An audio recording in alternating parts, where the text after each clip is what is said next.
सांगोला येथील नगर परिषदेच्या निवडणुकीत भाजपने शेतकरी कामगार पक्षासोबत केलेली युती म्हणजे भाजपने अबलेवर केलेल्या अत्याचारासारखे वर्तन असल्याचा आरोप शिंदे गटाचे माजी आमदार शहाजी बापू पाटील यांनी व्यक्त करत थयथयाट केला। प्रसारमाध्यमांशी बोलताना पाटील म्हणाले, सांगोला नगर परिषदेसाठी शिवसेना, भाजप आणि राष्ट्रवादी काँग्रेस पक्ष अशी महायुती होऊ शकत होती, परंतु भाजपने कोणताही प्रतिसाद न देता एकतर्फी निर्णय घेऊन सगळ्या नगर परिषदेच्या निवडणुका स्वबळावर लढण्याचा घाट घातला। यामुळे दुर्दैवाने जिल्ह्यात सर्व ठिकाणी युती तुटली आहे।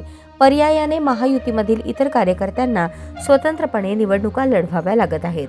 पाटील पुढे म्हणाले, भाजपचे जिल्हाध्यक्ष चेतनसिंह केदार सावंत यांच्याबरोबर 15 दिवसात 3 वेळा बैठका आम्ही घेतल्या, पण मुख्यमंत्र्यांना कळवतो इतकेच त्यांच्याकडून सांगण्यात आले।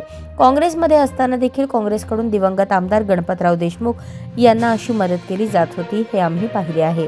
पण आता पुन्हा तोच पायंडा भाजपा सुरू ठेवत आहे।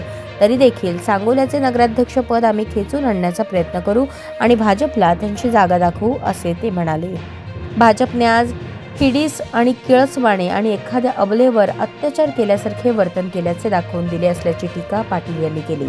त्यामुळे सोलापूर जिल्ह्यातील महायुती संपुष्टात आली आहे।